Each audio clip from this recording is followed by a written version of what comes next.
Саламатсыздар, құрметті отандастар. Здравствуйте, уважаемые соотечественники. Не буду долго говорить, буквально себя и еще кое-кого упомяну. Я уехал, Вадим, 28 января 2009 года. Вы как журналист можете проводить хорошие расследования, и я воспринимаю то, что вы допустили неточность, это как намеренную неточность, которая совпадает с линией, которую продвигает власть. Не случайно ваше выступление было синхронизировано с тем, что провластный ЗТБ озвучил. Я уехал 28 января, и в тот день против меня не возбуждали уголовные дела, банк мой не был захвачен. Банк мой был захвачен 2 февраля 2009 года. В 8 утра было заседание правительства, в 9 часов где-то приблизительно руководитель финансового надзора Бахмутова вышел на пресс-конференцию. Но не успели они выйти на пресс-конференцию, как я, находясь в Лондоне, это было тогда по лондонскому времени 3 часа ночи, сделал немедленное заявление, заявив, что эта власть захватила мой банк, это просто рейдерство. И подробно давал интервью средствам массовой информации Великобритании, Америки и так далее, и так далее. И тогда один из руководителей Самрук Казана заявил: мы проиграли информационную войну. Почему они проиграли? Потому что они хотели сказать, что якобы БТА банк находится в сложном положении. Это в той ситуации, когда банк вошел в число 173 крупнейших банков мира, 20 крупнейших азиатских банков мира, получил самые немыслимые награды, которые вообще существовали когда-либо, занимал более 30% долю на рынке, был 2 года подряд лучшим банком СНГ, самым крупнейшим частным банком стран СНГ. И когда, что называется, имя гремело не только в Казахстане, но и по всему миру. Вот представьте себе, Дарига приезжает вместе с Назарбаевым в город Киев с визитом.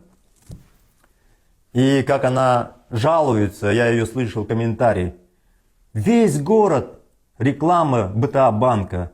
Как он достал этот Мухтар? Она же меня ненавидела. И Назарбаев, находясь в Киеве, когда было тогда правительство президента Ющенко, он заявил, он был вынужден заявить, потому что это был знаменитый банк в Украине. И он произнес, когда украинские журналисты задали вопрос: что вы можете сказать по поводу БТА банка? Он сказал: я доверяю этому банку. Вот представляете себе, что в условиях, когда по всему миру БТА банк известный, второе место в мире занял по темпам роста, второе место в мире, вдумайтесь. И Назарбаев заявляет: я доверяю этому банку, а тут 2 февраля 2009 года происходит захват. Я сразу озвучиваю, что это рейдерство. Теперь, Вадим, по поводу того, что вы говорите, что возбудили уголовное дело, и Мухтар Аблязов покинул Казахстан, что власть его отпустила. Это неправда, как минимум. И вы, исследуя это дело, вы должны были увидеть, что я уехал, во-первых, раньше, а уголовные дела возбудили в марте, больше, чем через месяц после того, как я уехал и сделал массу заявлений о том, что мой банк захвачен Нурсултаном Назарбаевым. И он требовал отдать ему 50% доли банка. Вот что требовал Назарбаев. Он мне говорил так: я боюсь, что ты отберешь у меня мою власть. То есть это было политическое преследование. И, конечно же, когда вы все в кучу свалили, тех людей, которые служили у власти или продолжают служить, коррупционеров, генерала Кудюбаева, вместе с нами, со всеми, прекрасно знаю всю историю, конечно же, это вызывает недоумение, Вадим. Ну и далее. Давайте возьмем случай с Виктором Храпуновым. Вадим Борейко правильно говорит, его в начале ноября отправил в отставку только не Карим Асимов, а Нурсултан Назарбаев, потому что министров назначает Нурсултан Назарбаев. Это было в начале ноября 2007 года. Так вот, Храпунов в середине ноября покинул Казахстан. Уголовные дела против него возбудили только в 2012 году. По периоду, когда он работал акимом Алматы, это 1097-2004 год. Вдумайтесь, в 2012 году возбуждает уголовные дела, которые имеют срок там, до 15 лет. Вы знаете такие случаи, чтобы против кого-то власть возбуждала задним числом уголовные дела сроком 14-15 лет. И пропаганда начинает рассказывать сказки, что вот он такой-сякой плохой. При этом он после должности акима Алматы работал 3 года акимом Восточного Казахстана, затем какой-то короткий период министром по чрезвычайным ситуациям. Как так получилось, что только в 2012 году, через 5 лет, возбудили уголовные дела? Хочу объяснить очень просто. Потому что 2010, 2011, 2012 годы к нему прилетал госсекретарь Казахстана Канат Саудабаев, приезжали Машкевич и все прочие, с ним встречался и сам Касым-Жомарт Токаев. Все убеждали Виктора Храпунова перебежать на сторону власти, развестись и начать нас мочить, меня в частности. И когда он отказался, после нескольких лет безуспешных переговоров против него возбудили уголовные дела. И в 2018 году более чем 15, 16, 17 лет обвинения, которые выдвинула власть, ему по этим так называемым фактам сфабрикованным дали заочно 17 лет. После того, как он ехал из Казахстана, через 11 лет, ясно, что люди, которые дружат с головой чуть-чуть, они должны задуматься, а как так? Человек уехал, и через 11 лет его осудили. И больше других таких прецедентов, кроме как мой и Виктора Храпунова, нет. То есть очевидно, что потому что человек отказался сотрудничать с режимом, нападать на меня, и за это его и преследовали. Организовали иски в Америке по, скажем, событиям 2000-х, начала 2000-х годов, когда его сыну было 13 лет. Его включили в член организованной преступной группы. Сыну, когда было 13 лет, вы вдумаете, что сделали? И они около 15 исков выиграли в Америке. Около 15. Понимаете?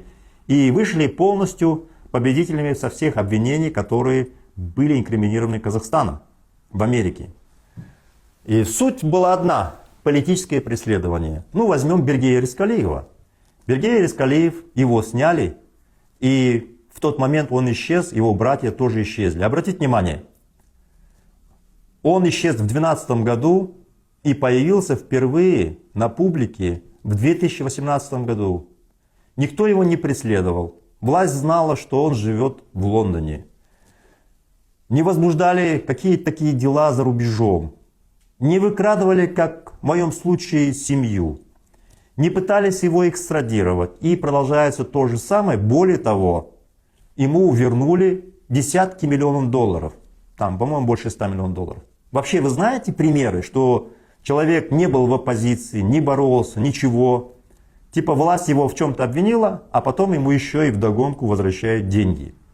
Вы понимаете это, что один из как раз членов их организованной преступной группировки. И, конечно же, вы должны понимать, для чего эта власть делает, когда все в одну кучу валит, пытаясь извалять в грязи и меня в частности. Я думаю, Виктор Храпунов, он уже много раз сам выступал и рассказывал. Я просто добавляю, я поясняю, что почему его преследуют. И когда я сейчас обращаюсь за финансовой помощью, говорят, что мне нужно найти возможность оплатить работу адвокатов, а мне кто-то напишет, а что же ты у Храпунова не попросишь, он же там большими средствами обладает. Я, уважаемые друзья, сами понимаете, догадался бы, вот без вас бы догадался бы, если это делать, если действительно это была такая возможность. Это же все просто.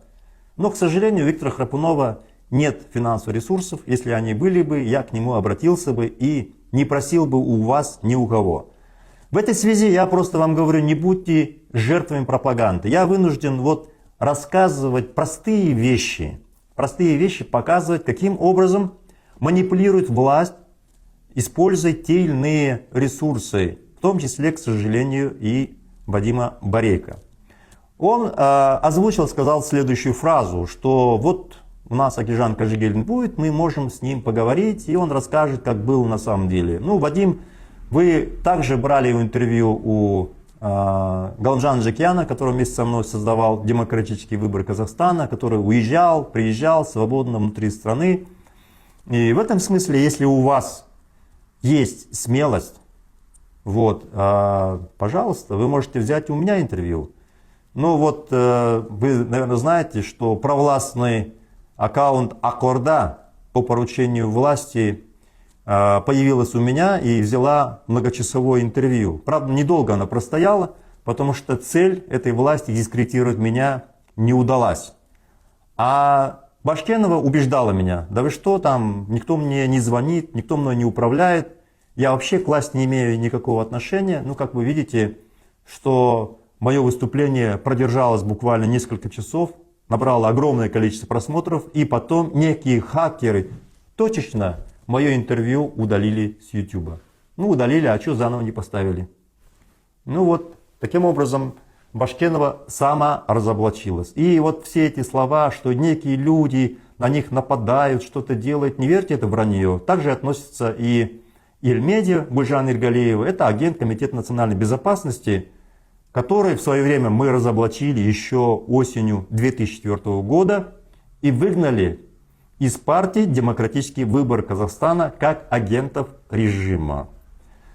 Ну, я хотел бы, Вадим Николаевич, привести пример, когда свободно у меня взяла интервью и Динара Юбаева.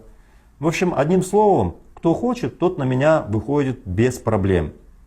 Ну вот я понимаю, что у вас есть внутренние препятствия, наверное, страх. Не бойтесь, Вадим, выходите, и мы можем рассказать, обсудить все, включая вот этот случай, который вы, я считаю, неудачно подали. Неудачно абсолютно, Вадим. И вы просто себя замарываете вот такого рода репортажами. Вы знаете, что я такие случаи не могу оставить без внимания. И, уважаемые друзья, я специально сейчас все это рассказываю. На мой взгляд, это очевидный был момент. Я уверен, что сейчас наши люди уже более сильно подготовлены, они сами разберутся. Но потому как пропаганда все это в одну кучу свалила и пыталась, что называется, белое с черным объединить, я вынужден дать пояснение. Попытка нас всех свалить в одну кучу и обвалять грязью не получится. Мы живые. Во всяком случае, как минимум пока. Ну вот, собственно, я это хотел в этом эфире озвучить. Ну, еще раз, Вадим, скажу, если у вас какие-то сомнения, аргументы, пожалуйста, прямо в прямом эфире я готов выйти с кем угодно. Сау болыңыздар, алға Қазақстан!